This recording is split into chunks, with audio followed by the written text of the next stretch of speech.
جی سامعین، آپ کا اپنا قاری حاضر ہے ابن صفی کی عمران سیریز کی 19ویں کتاب گمشدہ شہزادی کی نئی ایپیسوڈ کے ساتھ۔ مجھے امید ہے کہ آپ یقیناً اردو ادب کی اس منفرد تخلیق سے لطف اندوز ہو رہے ہوں گے۔ اگر آپ نے اس سے پہلے والی ایپیسوڈز نہیں سنی تو ہمارے چینل کی پلے لسٹ میں جائیں اور پچھلی تمام ایپیسوڈ سنیں اور اپنے لطف کو دوبالا کریں۔ آئیے سنتے ہیں عمران سیریز کی نئی ایپیسوڈ۔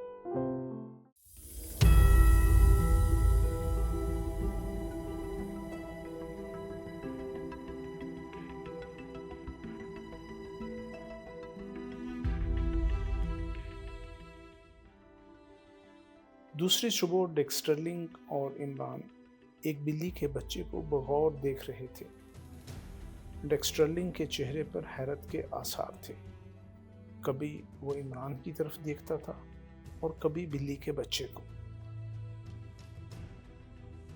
پچھلی رات اسے دودھ میں صرف 3 قطرے دیے گئے تھے، عمران نے کہا، اور اسے دیکھیے کہ یہ کتنا لاغر ہو گیا ہے۔ پچھلی رات کتنا تندرست اور تر و تازہ تھا۔ کتنا ہی اچھا ہو اگر آج شام سے آپ اپنی بیماری کی پبلسٹی شروع کرا دیں۔ اس کی ضرورت ہی کیا ہے جبکہ تم راگھوین کا پتہ لگا چکے ہو، ڈیکسٹرلنگ نے کہا۔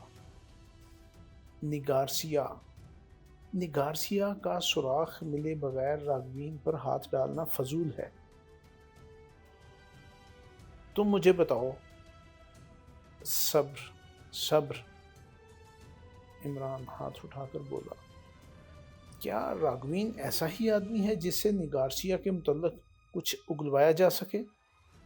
آپ تو بہت دنوں تک اس کے ساتھ رہے ہیں، اس کی فطرت آپ سے پوشیدہ نہ ہوگی۔ تم ٹھیک کہتے ہو، دنیا کا بڑے سے بڑا تشدد بھی اس کی زبان نہیں کھلوا سکے گا، مگر تم مجھے راگھوین سے بھی زیادہ الجھن میں ڈالے ہوئے ہو۔ میری فکر نہ کیجیے، میں خود بھی نہیں سمجھ سکتا کہ مجھے کیا ہو گیا ہے۔ ہو سکتا ہے کہ یہ بھی کسی قسم کا دورہ ہی ہو۔ آج کل مجھ پر راگھوین اور نگارسیا کا بھوت سوار ہے۔ ڈیکسٹرلنگ اسے عجیب نظروں سے دیکھنے لگا، پھر کچھ دیر بعد بولا، تو یہ کسی قسم کا زہر ہے؟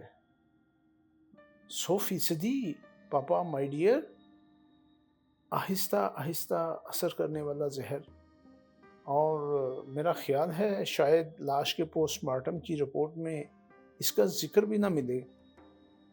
بتھیرے ایسے زہر ہیں جن کے اثرات انسانی جسم میں ڈھونڈ نکالنا انتہائی مشکل کام ہوتا ہے۔ ٹھیک ہے، راگھوین کے پاس میرے لیے زہر یا گولی کے علاوہ اور کیا ہوگا؟ ڈیکسٹرلنگ بہت زیادہ متفکر نظر آنے لگا تھا۔ ویسے ہی ران کے زخم نے اسے بڑی حد تک نڈال کر رکھا تھا، لیکن یہ حقیقت ہے کہ اس نے اس کے متعلق اپنے خاندان والوں کو لا علم ہی رکھا۔ وہ خود ہی زخم کی ڈریسنگ بھی کر لیتا تھا۔ 3 دن تک عمران اسی بلی کے بچے پر اس سیال کا تجربہ کرتا رہا جو اسے ڈیکسٹرلنگ کے لیے ٹورلنہام سے ملا تھا۔ چوتھے دن بلی کا بچہ سچ مچ مر گیا اور عمران نے اسے ایک لیبارٹری کے سپرد کر دی، جس نے رپورٹ دی کہ بلی کے بچے کی موت دل کا فعل ناقص ہو جانے کی بنا پر ہوئی تھی۔ رپورٹ میں زہر کا ذکر تک نہیں تھا۔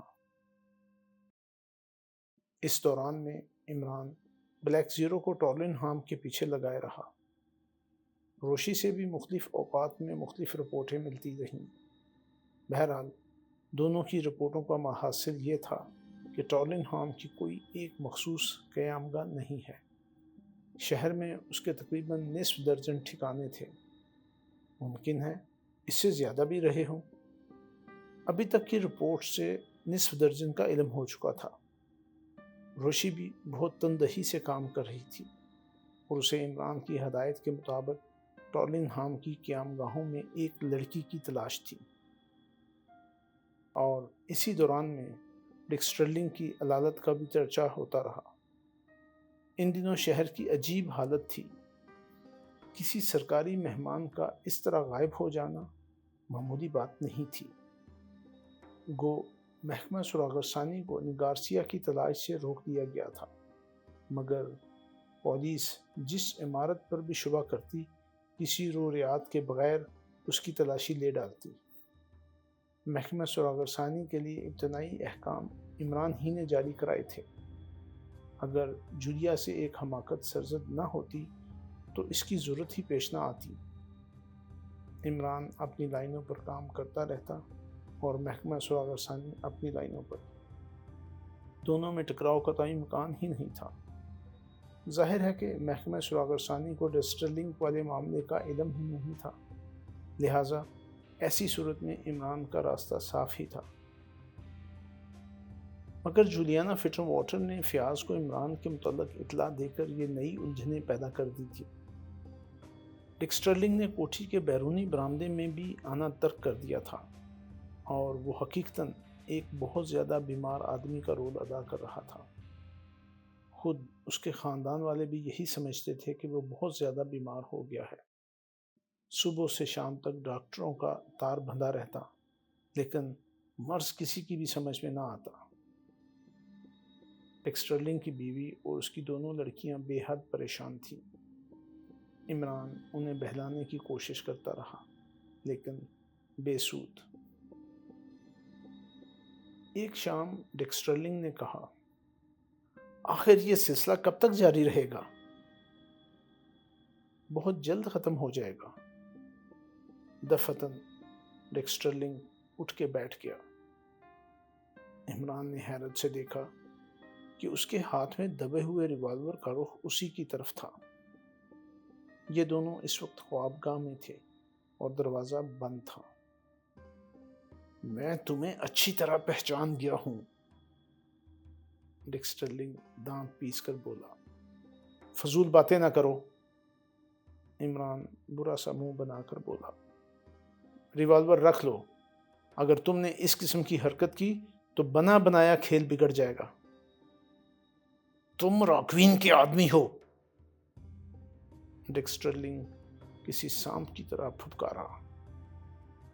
مجھے اس قسم کے شعبدوں میں الجھا کر راکوین کے لیے مواقع فراہم کرنا چاہتے ہو کہ وہ نگارسیا کو لے کر یہاں سے نکل جائے؟ تب پھر راگوین بڑا گدھا تھا کہ اس نے تمہیں گولی سے ہلاک کرانے کی کوشش نہیں کی۔ اگر میں راگوین کا آدمی ہوں تب مجھے چاہیے تھا کہ سچ مچ تمہاری شراب کی بوتلوں میں زہر انجیکٹ کر دیتا۔ تم خاموشی سے لیٹ جاؤ کرنل۔ ارے پاپا، ضروری نہیں ہے کہ بڑھاپے میں بھی دماغ اسی طرح کام کرتا رہے جیسے جوانی میں کرتا ہے۔ کرنل ڈک سٹرلنگ کا ریوالور والا ہاتھ کانپ گیا، لیکن ریوالور کا رخ عمران کی طرف تھا۔ تم نہیں مانتے؟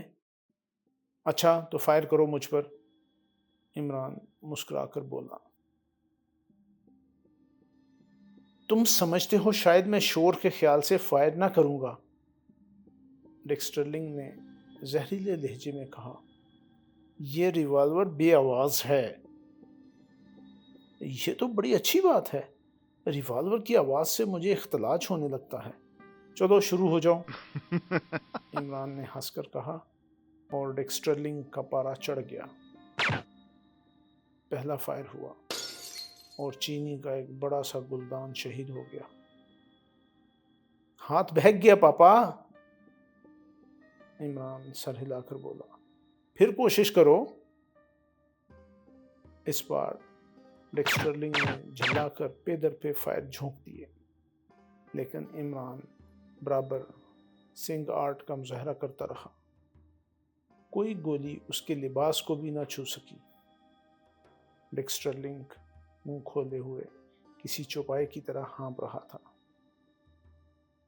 2 گولیاں اور باقی ہیں پاپا ڈیئر، ان کی حسرت بھی نکل جانے دو، عمران نے احمقانہ انداز میں کہا، لیکن ریوالور ڈک سٹرلنگ کی گرفت سے نکل کر فرش پر جا پڑا اور وہ خود